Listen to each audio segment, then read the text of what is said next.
So ito naman mga pigmate, due date niya ngayong araw na to. Yan, sobrang tingnan niya dyan, no? Araw, no? So due date niya ngayong araw na to. So hindi pa po natin kailangan bantayan yan. So depende sa sitwasyon at depende sa kilos ng inahin. Kung ang inahin nyo ay nagle-labor niya sa due date niya, doon bantayan nyo na. Ito sa akin, due date ngayon, pero hayaan ko lang. Mas marami tayong mahalagang dapat gawin. Pero dati mga kapigmate, nung ako'y bagong nag-aalaga pa lang ng baboy, so ano pa lang, 2 days pa before due date, nakabantay na ako sa baboy kasi alam ko may advance na mga anak ng baboy dati nung baguhan pa lang ako.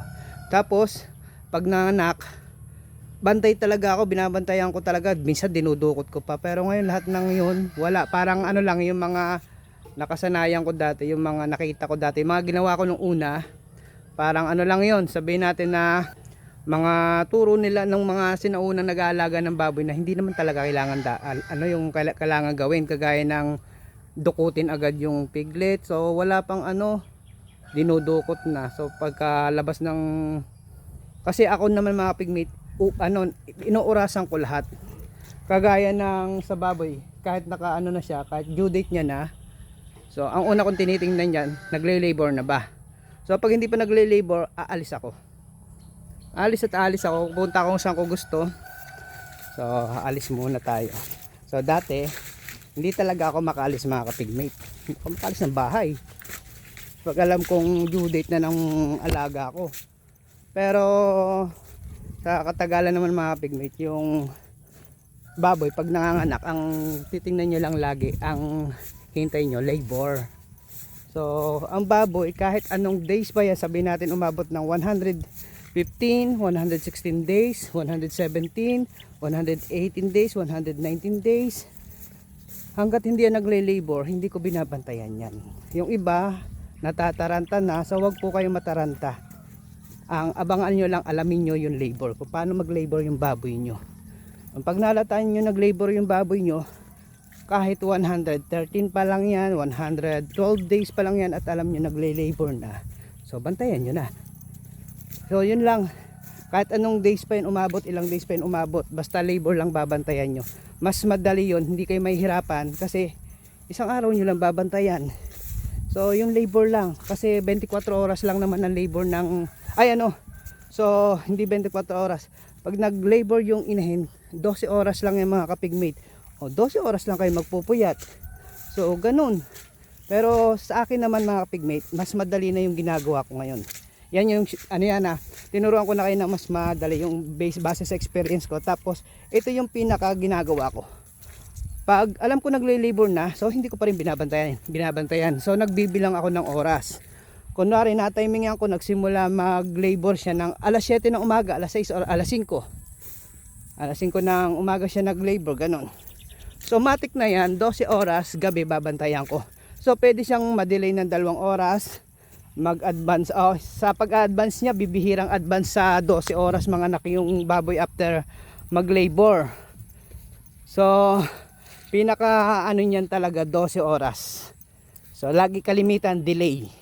Umabot ng 11 oras ganyan, ay 12 hanggang 13 oras ganyan, 14. Yung kalimitan nagiging delay, minsan sakto.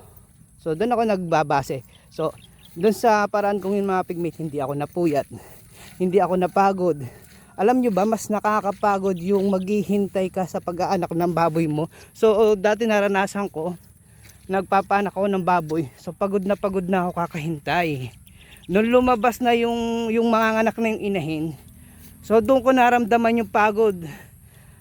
1-2 week pa lang yung lumalabas, antok na gusto ko ng tulugan. So yun. Kaya siyempre pag alam niya natin nahihirapan tayo, mag-isip tayo ng ibang paraan para yung hirap natin ay mabawasan. So yun, gano'n na lang ginagawa ko. Pag minsan nga, dahil yung mas napadali pa ngayon mga kapigmate, yung mga bago kong ginawang kulungan ngayon, ganda yung ginawa kong kulungan ngayon mga paruwing pen, na bago yung mga bago kahit iwanan ko yung mga inahin, kahit manganak sila mag-isa, okay lang, hindi ako nagkakaproblema. So walang naiipit. Maliban na lang, may nakita lang ako na problema doon. Maliban na lang na makaipit ang inahin sa ng piglet na bagong anak, kung ang inahin nyo ay may sakit, mahina, pilay. So ganon ang kalimitan, tas may lagnat. Yun ang kalimitan mga kapigmate. Doon ko nakikita yung inahin na hindi niya may iwasan na maipit yung mga piglet. So kaya kung alam nyo naman na ako pala, yung kulungan kong ganun, pag alam ko na malakas yung inahin, walang problema. So kahit may infection siya o may labas na nasa ari niya, kung malakas naman siya, so hindi ko na binabantayan. So okay lang yan. So dati, mahabot na 1 linggo mga kapigmate, nakabantay ako sa inahin. Puyat, minsan doon ako natutulog. Ganon kahirap yung naranasan ko sa pag-aalaga ng baboy. Kaya sineshare ko lang sa inyo yung mga karanasan ko rin, tapos yung mga ginagawa ko ngayon para hindi tayo mahirapan sa pagpapanak. Kagaya ngayon, may tayo, may mga manganganak, so tayo alis.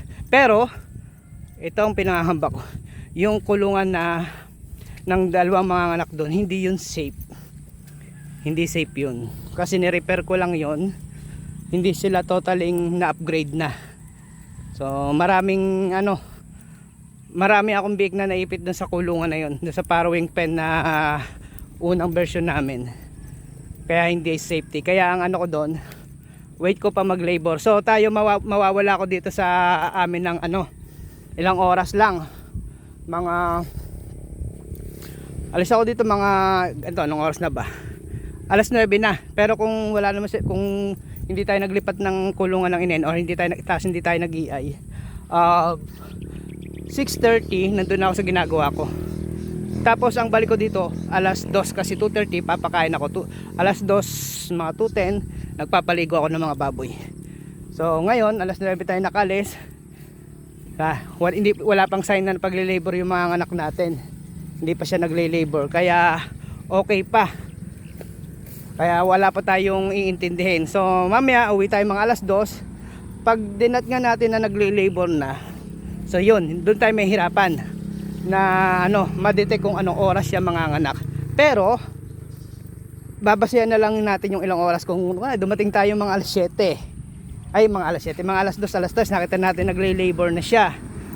So estimate na lang natin siya kung ilang oras. So sa akin kalimitan kong ganyan, in-estimate ko 12 oras pa rin, kasi minsan mas gusto ko na nanganak na yung baboy bago ako pumunta doon. Mas pa ako doon, mas okay pa yung ganon na pagdating ko nanganak na yung baboy. Kasi ilang beses ko na naranasan yun. Pagkarating ko, mag-i-inject na lang ako ng antibiotic puna sa mga piglet na kasi minsan pag tuyo na sila, so Mistral powder na lang. Gano'n na lang. So yun lang. Good morning.